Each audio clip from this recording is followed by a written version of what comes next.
Test 1 2. Test 1 2.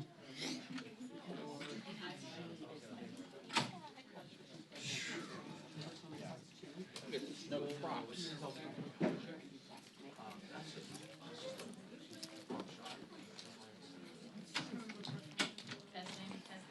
Check 2 3 4. Test test. Check check. Check check.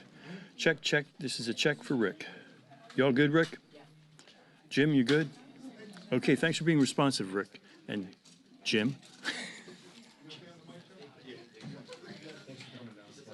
I saw you moving quick. Yeah. Ready to go. Do the hustle. I can take that other mic if you want. Morning, guys. Anybody on here we know? Yeah, he does. What's that? For what? This Q&A fellow. Yeah. He rushed over here. That's the fastest pack up I've ever done. What are you doing before? Pool and Rayburn room with the Aussies with Jeffries. The Australian, you said? Yeah. Prime Minister's here. Oh, nice. But it was all densely packed and everything had to get taped down. Like, oh, dude. What time was it? It went at 9:30. I took pictures when it started. Wait a minute, it started at 9:30? It was a photo. Handshake photo op. Ambassador, Prime Minister, 10 words each. Let's go. Yeah. See, Tyler asked the Prime Minister what he made of the U.S. government shutdown. What did he say? He didn't do anything, he shook his head. Yeah. Right. What do our friends from across the pond think? This is none of your doing whatsoever. I definitely feel like, I would want the ABC, they should argue for like, other TV so that way you wouldn't have to tape it that way. It was already spoken for, we didn't have a second one up. But I made it work. I guess so.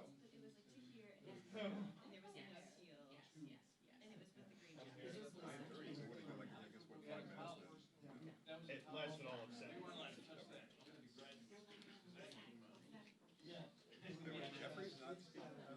Yeah, because it was a minority leadership. Because that's the room that leads back. I wonder why the Australian Prime Minister would think of the minority. I mean, but even so, I mean, it's a statement of like, it is. I think the appointment with the speaker. So he's doing both. I know. Okay, that makes sense. He's doing both. I wasn't there. You're very happy to meet with Mr. Jeffries.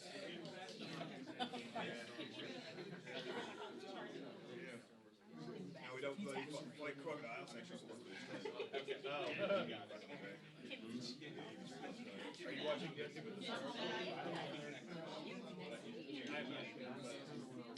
Apparently that was my wife's show for a long time. Apparently he's turned it up.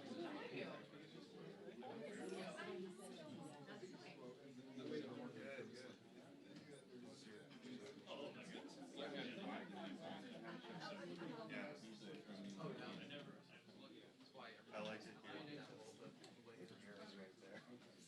Yeah, true.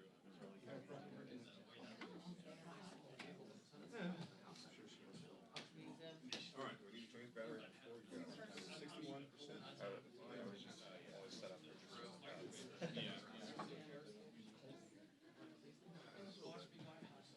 went down to 35 at my house last night. At my windows open. I wasn't freezing. I should do. I should change my batteries.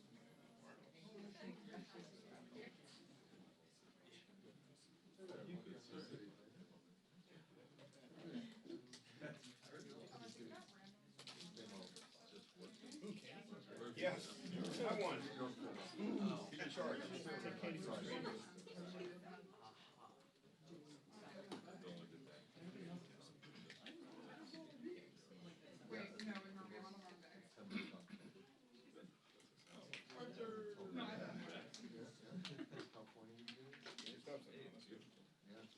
If there's any positive you can pull out of it.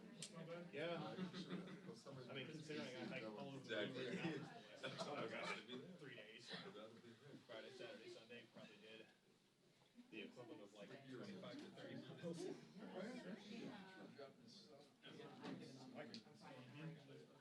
was stunning. The foliage was great.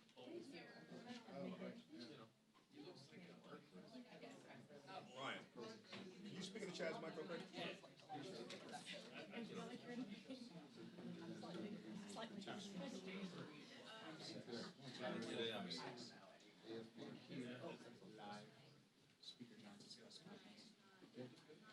Glasses are good? I guess that's yeah, you wouldn't get that joke. Never mind.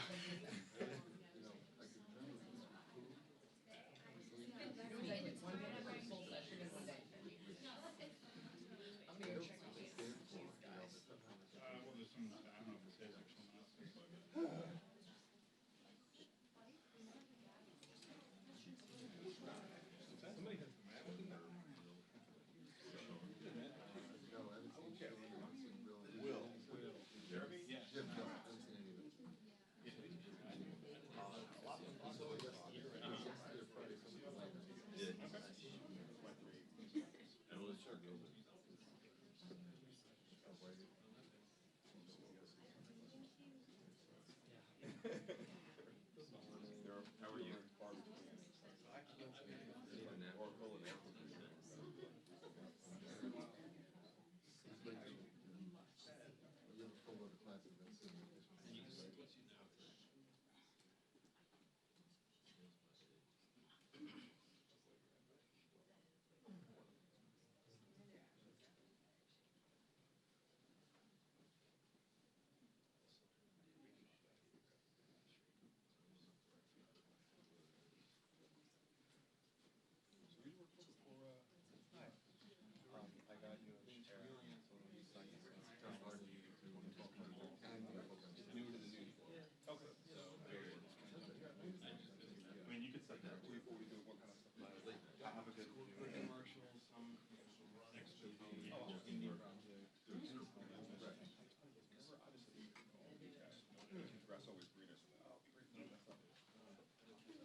Exactly, which is, again, it's more just creative, it's like all these great things. Sure. It can be, Oh yeah, it's not terrible. It's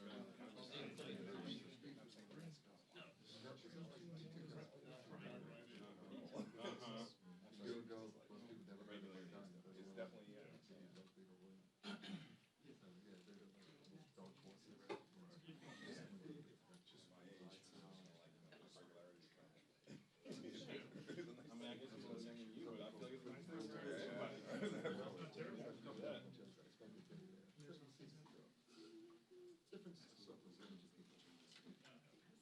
Our rookie defense is better.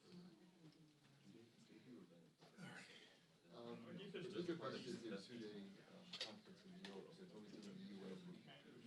They did one of the days.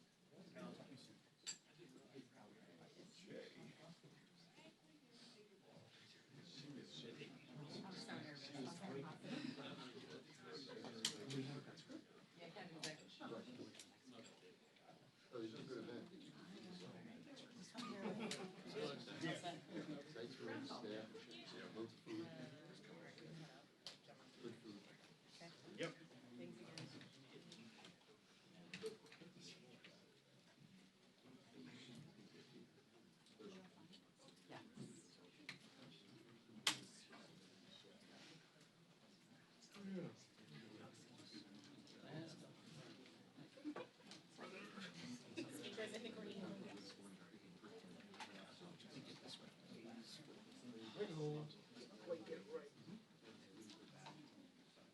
Do 50% on a,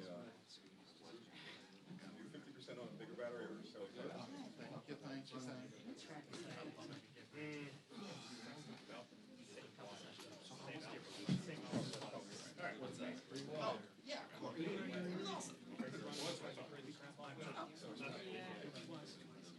It's mainly a cost of the question. So that's really, that's always a good thing.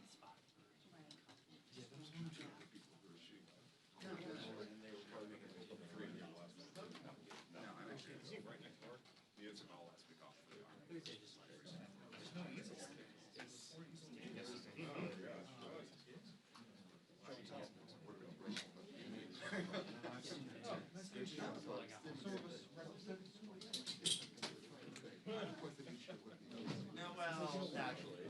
It's true.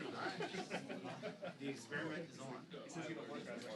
Yes. Try during the shutdown to avoid the Rayburn garage. I parked there and sneaking around thinking, oh yeah, I could go to shutdown. Like at least 20 minutes to get out. Waiting outside. They'll turn into a very Well, then you have to work. well, no. No, I feel like that. I think we were testing. Huh? Oh, no, wait. It seems like the judge should have well, to be fair, I didn't see the vision. I texted her. I was sorry. I did not see the vision.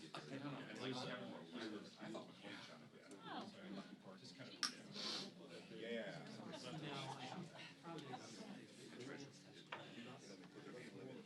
Is he allowed to do This is the picture I need right here. here, Francis? Yeah, I'm shooting this. To write a letter. So I should be the only one who's like, everybody was gonna take my part. He said, thank you.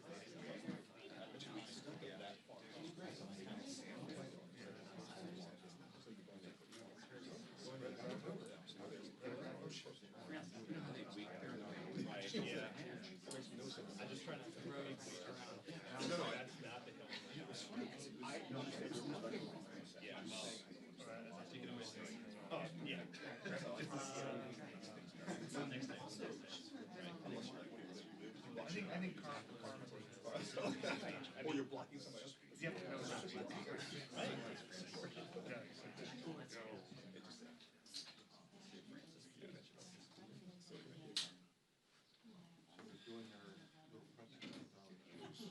Right. Oh yeah, I saw that. It's great. Yeah. How else do you get it?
Well, welcome everybody. Day 21 of the Democrat shutdown. It's now 3 weeks since the Democrats have decided to close the entire federal government. I mentioned yesterday when we were gathered that this is now the longest full shutdown in American history. And yet again, Senate Democrats voted for the 11th time, 12 times overall, when you count House and Senate Democrats, to prolong the pain and keep the government closed. So we want to talk very briefly with you this morning about what that means, and then we're going to give you a little update on the Epstein matter. So far, this is what it means. So far, what this shutdown has caused to the economy and to the people of this country is really unconscionable. The U.S. economy has now lost hundreds of billions of dollars. We have federal workers who are desperate for pay and uncertain when they will get their next paycheck. You got families wondering if they'll go without food assistance next month because many people rely upon that. New federal loans and disaster aid have come to a complete halt, and the stewards of our nuclear defense stockpile are being sent home on furlough. Think of the implications of all this.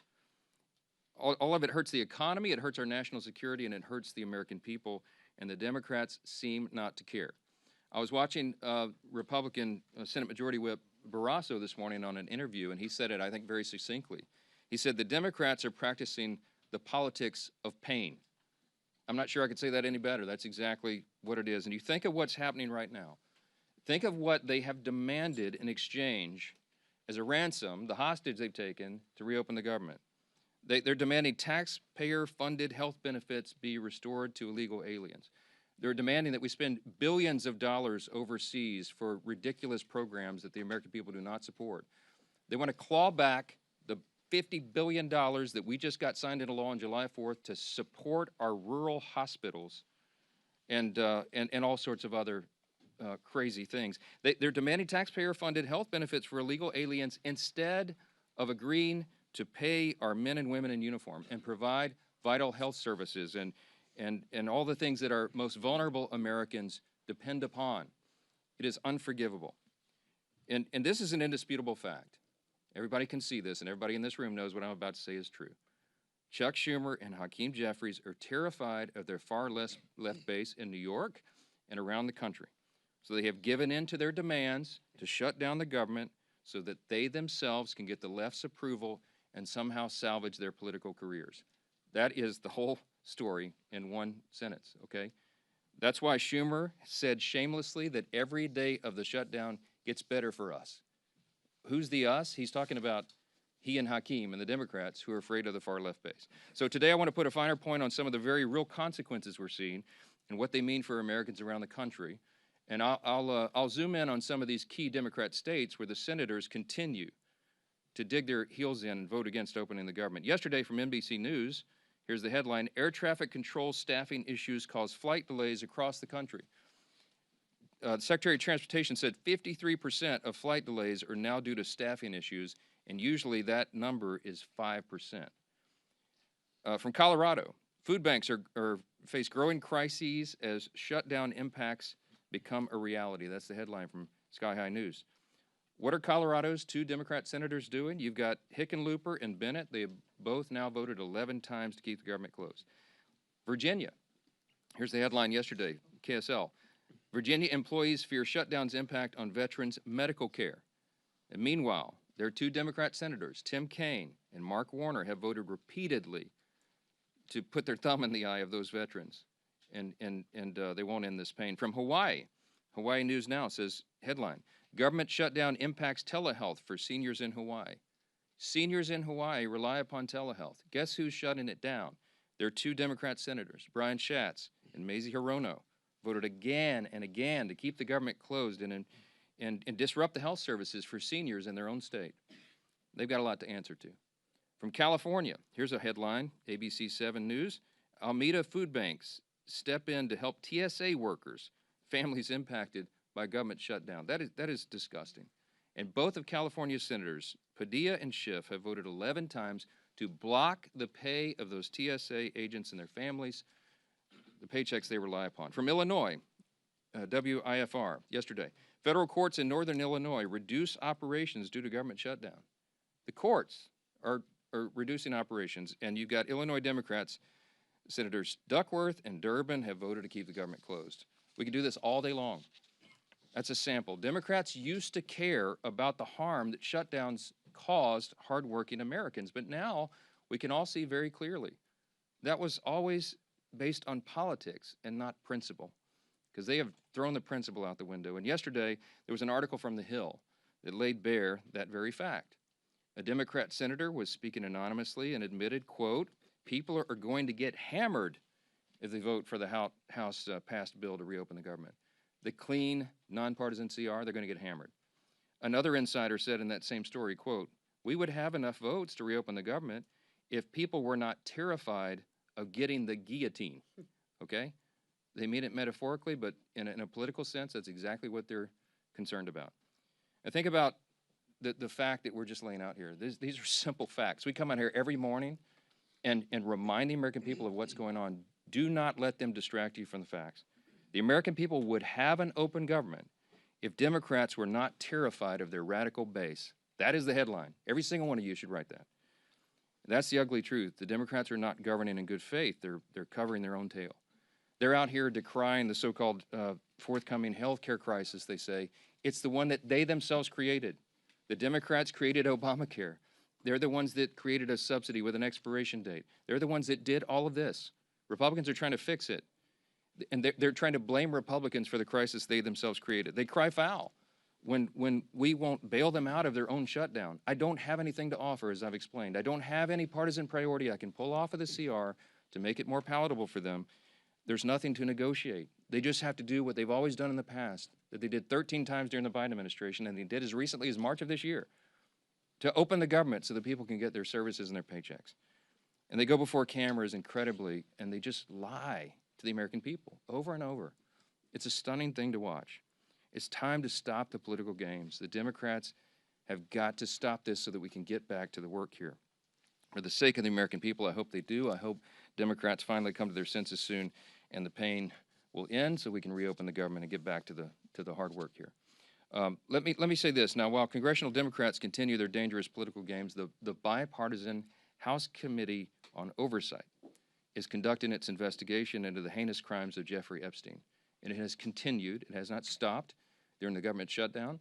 You have some of the, as I like to say, some of the toughest bulldogs in Congress on the Republican and Democrat side who are united in this cause for maximum transparency of the Epstein files.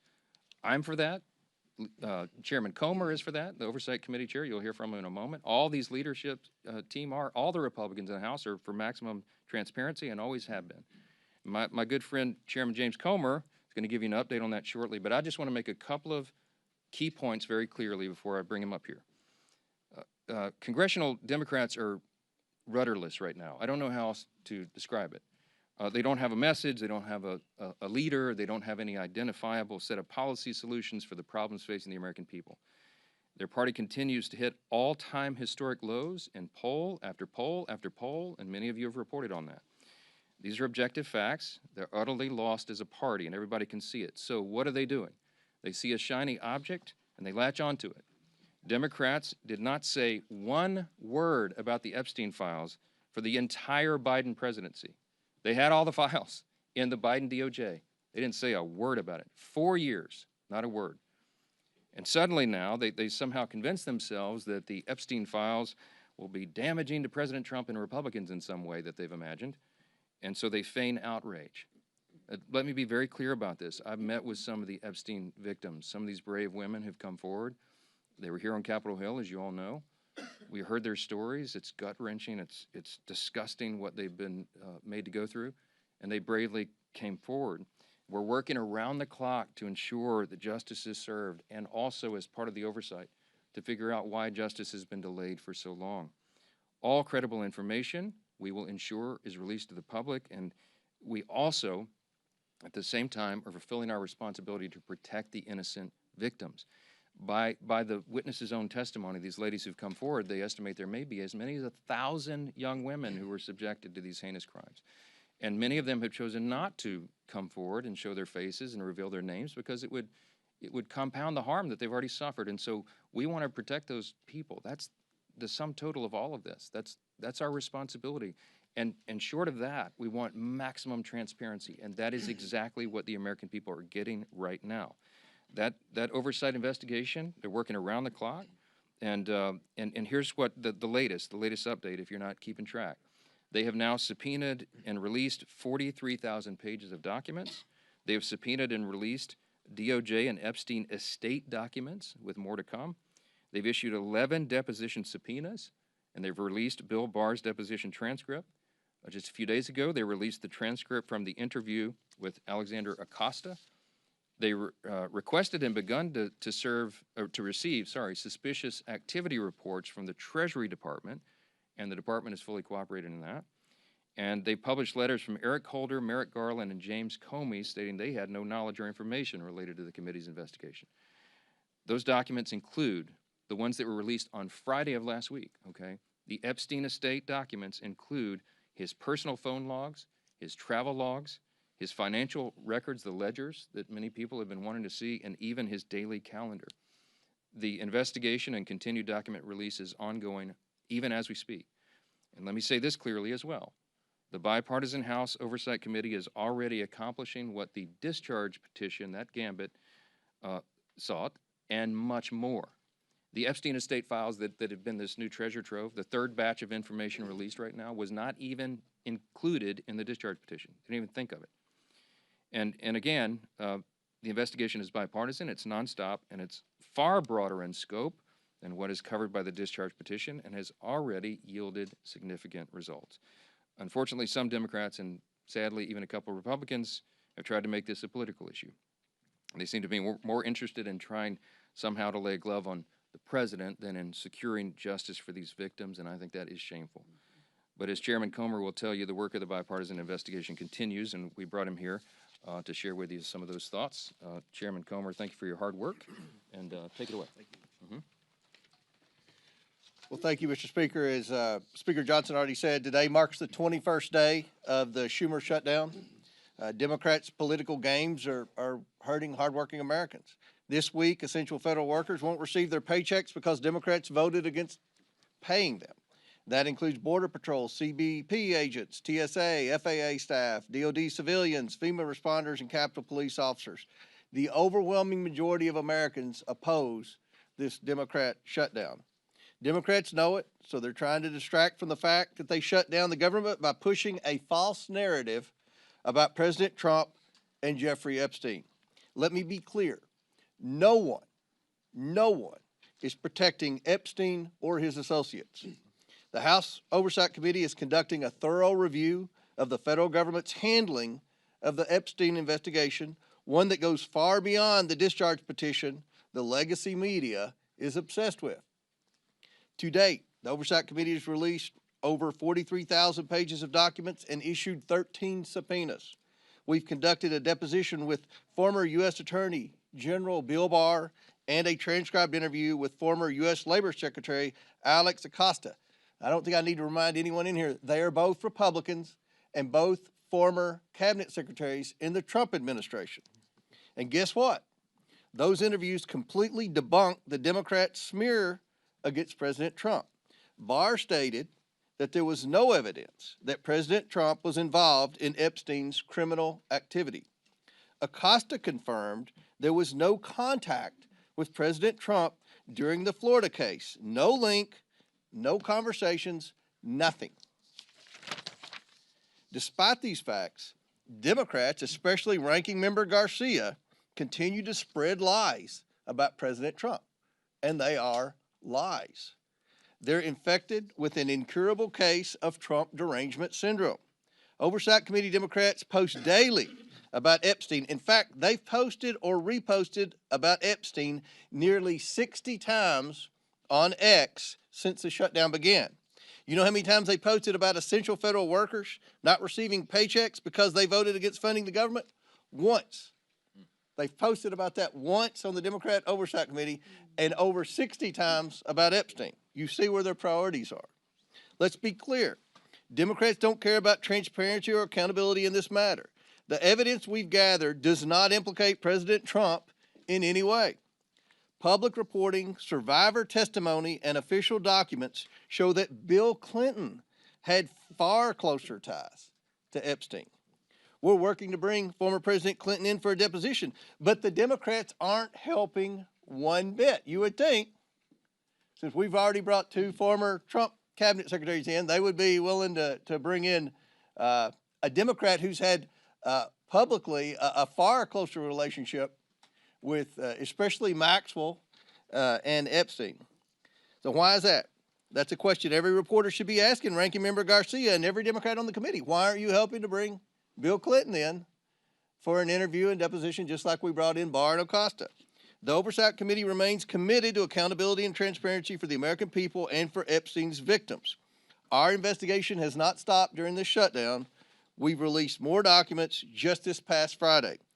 Democrats need to stop playing games and vote to reopen the government. With that, I yield back to the Speaker.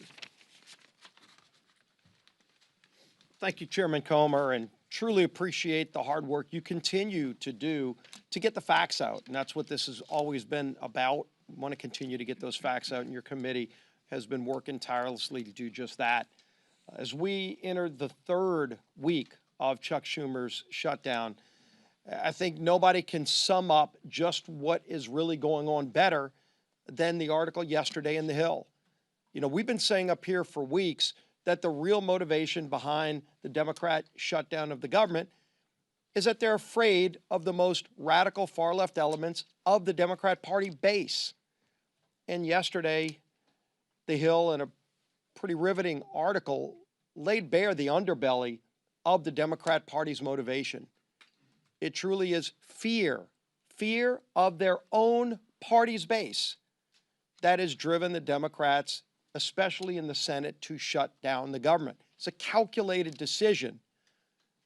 And the continued votes, including yesterday, to keep the government shut down has been a direct result of the fear Democrats continue to have of their own party's base. Some of the most radical elements that you saw at the Hate America rally. We showed it up here on this dais yesterday with some of the most vile things that you saw. Many people that were holding signs calling for the death of the President of the United States. That's who Democrats in the Senate are most afraid of. And they're willing to inflict pain on millions of American families. And I think it's very important to understand what they're saying. There was one Senate Democrat aide who said people are going to get hammered by their liberal base if they vote to open up the government. So they're not concerned about the millions of families who are suffering because they're keeping the government shut down. They're just worried about getting hammered from their own base. And the speaker laid out some of this too. There was another senator who said, quote, they'd vote to open up the government yesterday if left to their own devices, but don't want to risk an angry backlash from their base. They'd be more than willing to do it. They know it's the right thing to do to open up the government, but they're scared to death of the backlash from the radicals in the Democrat Party. Another person said enough Democrats would vote to reopen the government, quote, if people were not terrified of getting the guillotine. You know what that means. When they're more scared of their own party's base, you talk about profiles in courage, that's what we're experiencing. And maybe the worst was this, because the speaker's gone over and over with some of the different states and the pain it's causing, not just here in Washington, but all around the country. In every state, there is real pain being inflicted. People that aren't sure if they're going to get another paycheck if they're working for the federal government. And there's a state, Georgia, that has a number of military bases, a lot of other federal workers. NIH is headquartered in the state of Georgia. And what is one of their senators, Senator Ossoff, thinking about all this? Another Democrat said, Senator Ossoff's calculation is, quote, do I vote to open the government up and get crushed and can't raise a single dollar of low dollar money? Or do I vote to shut the government down and get $3 million from online fundraising? That's disgusting. Senator Ossoff is more concerned about getting low dollar donations from maybe some donor in California who's going to click on an email and give him $100 for his reelection. And so he's causing suffering on tens of thousands of people in his home state of Georgia. Senator Ossoff ought to send that tainted, dirty money back if he's raised $3 million off of the shutdown, off of the suffering he's caused, just so that he can get some more money from radicals around the country. Go look at his finance report during the shutdown. The low-dollar donations that he's more concerned about getting than opening up the government, which is the right thing to do, because they're scared to death of their base, because they want to keep getting low-dollar donations from the most radical members of the Democrat Party. That's what this is about. And we've been saying it, but now that Hill article truly exposed it, with anonymous senators finally speaking freely, with other Democrat aides admitting what's really going on their side. And when they asked the speaker, gee whiz, is there something else you can offer? What is there to offer to a party who's so morally corrupt and bankrupt that they're willing to sell out the American people because they're either scared of their base or they want to just keep getting low-dollar donations from donors around the country who are rooting for chaos for America, who want to undermine this country? That's what's going on here. And the American people are figuring it out. People in Georgia are figuring it out. They know why they're seeing the suffering, and their own 2 senators are voting for that suffering, and now you know why. It's laid out in full display for everybody to see. We're here ready to get back to the people's work for all the American people, not just for some far-left radical base who's holding the Democrat Party in D.C. hostage. Finally show some courage, some moral clarity. All we need is 5 senators to stand up and do the right thing, and it's long past time they do it. Now our whip, Tom Emmer.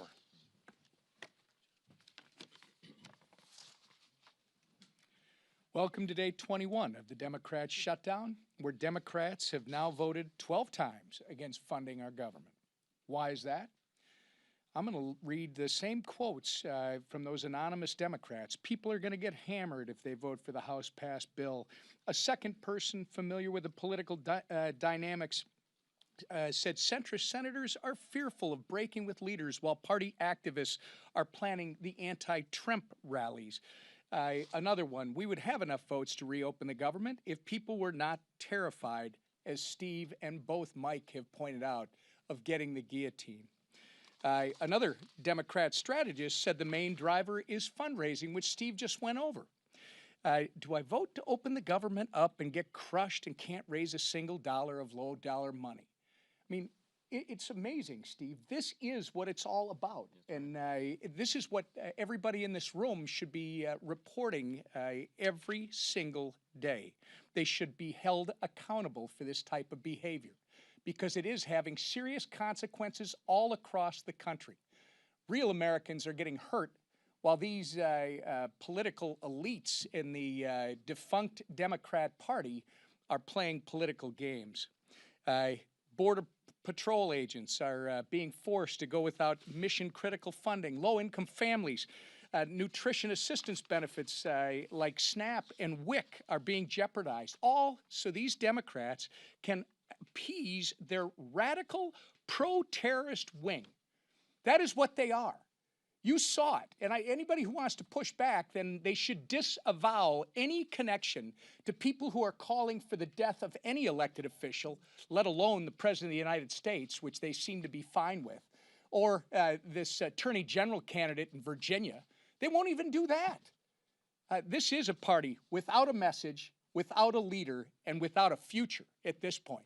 They are well on their way to being left on the ash heap of history. It's despicable, and it's downright wrong. We've got news for Chuck Schumer and the soon-to-be former leader of the Democrats in the House. Your Hate America rally is over.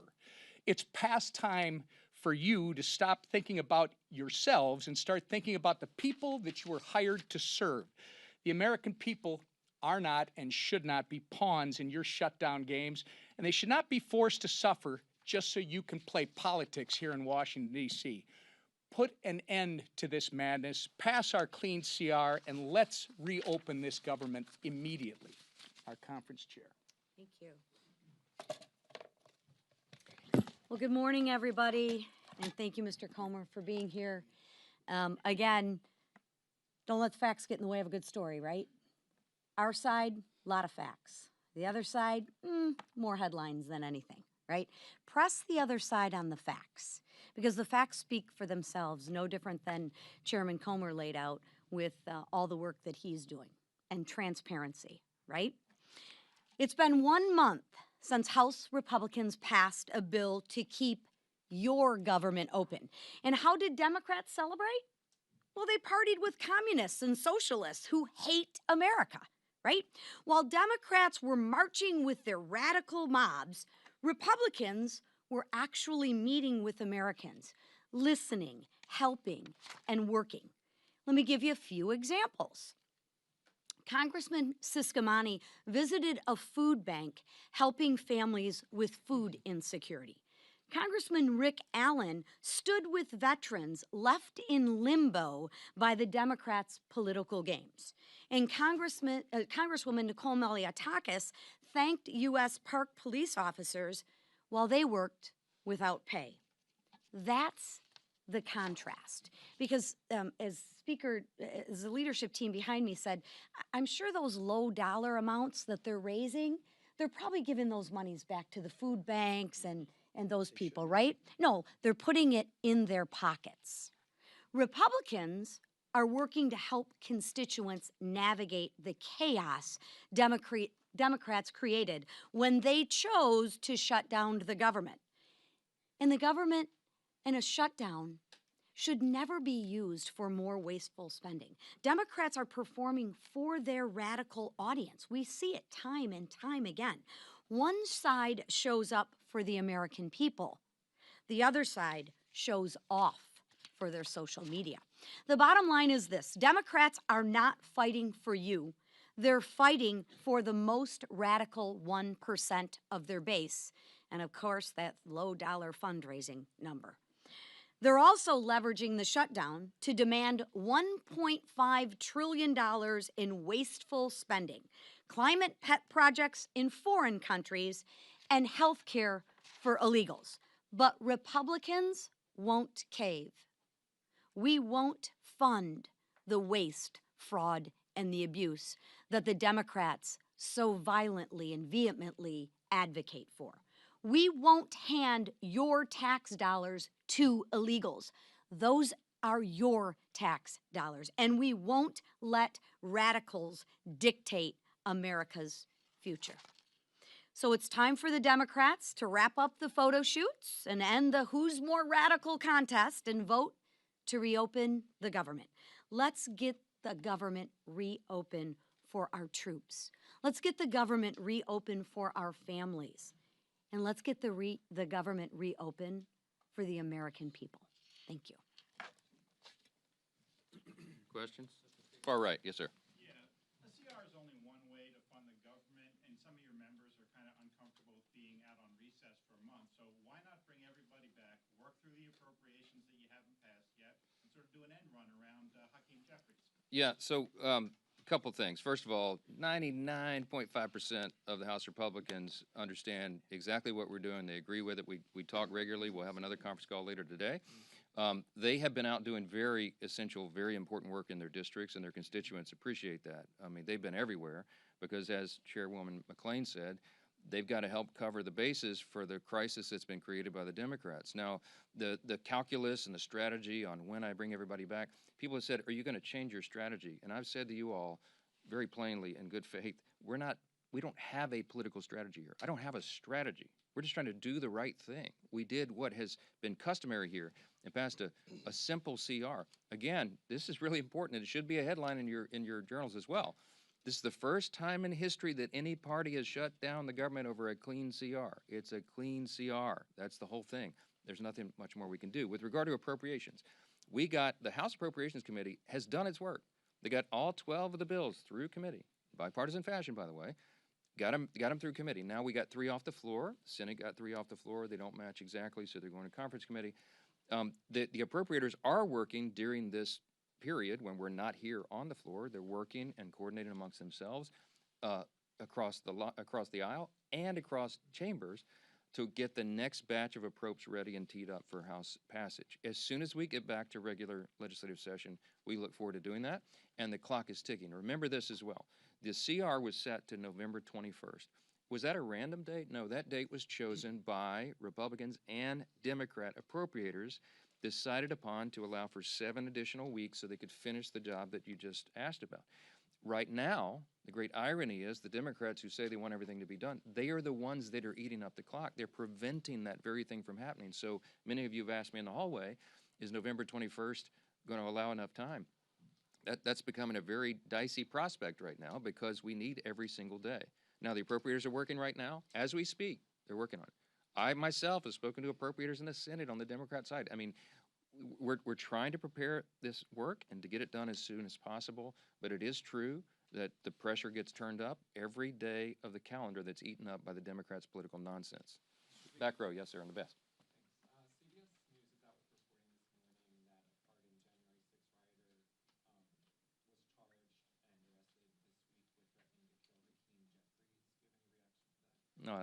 terrible. That's the first I've heard of that. I don't know anything about it. But anybody who threatens to kill any political official, we denounce it absolutely. They got to have justice fall upon their head. All right? How about that? Yes, sir. Second row right here. Thank you, sir. The Senate has sort of had this will they, won't they relationship with a Russia sanctions bill that has overwhelming bipartisan support. Would you like to see the Senate have a more accelerated timeline? And if they pass it during the shutdown, would you bring the House back to vote on it? Well, I don't anticipate it'll be passed during the shutdown, but there is a big appetite among Republicans, House and Senate, I can tell you, for tough sanctions on Russia. The president, as you know, you can take him at his own word, he's lost his patience with Putin. He's not a good faith operator. Obviously, he's the aggressor in an unjust war, and it needs to end.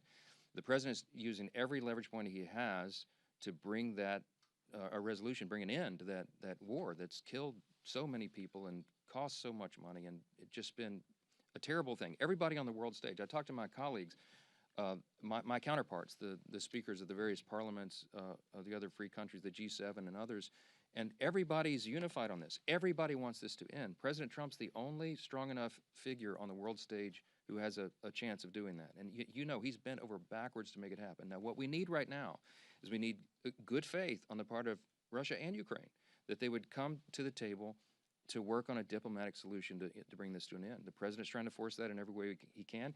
The Republicans in Congress are ready to provide support for that and any leverage that we can, including sanctions, we're open to, and we'll see how that develops. Last question. For sure. Mr. Speaker, getting back to the threat to Hakeem Jeffries, this is one of a number of individuals who were pardoned as a result of January 6th who have been rearrested on various charges. Did President Trump make a mistake by just offering up a blanket pardon for every single person that was convicted as a result? I don't know any of the details of this at all. I don't know who's been alleged to have been involved in this. I will say that anybody who threatens political violence against elected officials or anyone else should be have the full weight and measure of the Department of Justice on their head. I trust that will happen. I hope it will. We are intellectually consistent about that, obviously. I will tell you this. The violence on the left is far more prevalent than the violence on the right. Don't make me go through the list. You all know it. All of these the assassination culture that's been advanced now, this is the left in almost every case that is advancing this and not the right. So let's not make it a partisan issue. You don't want me to go there. We're just going to say anybody, any deranged individual, this has to stop. And the rhetoric that you saw on display on Saturday, we highlighted yesterday, it plays into this, okay? There are people that get triggered. There are deranged people in society when they hear elected officials participating in a rally that was paid for by Soros and sponsored by communists with signs and placards and mantras that were repeated that we should bring death to, fascist politicians. What they mean is they call every Republican a fascist now. They're calling for the death of elected officials. Please, enough of that. We got to stop it. Stop the rhetoric, stop all the nonsense, and stop the violence. Thank you. Look, I'm not going to address it because I'm not sure of the details of this, and I think we've said enough. You know where we stand, and every one of you should stand there the same way. We denounce violence from anybody, anytime. Those people should be arrested and tried. Thanks. Should the president have bipartisan negotiations to end the shutdown? Why isn't he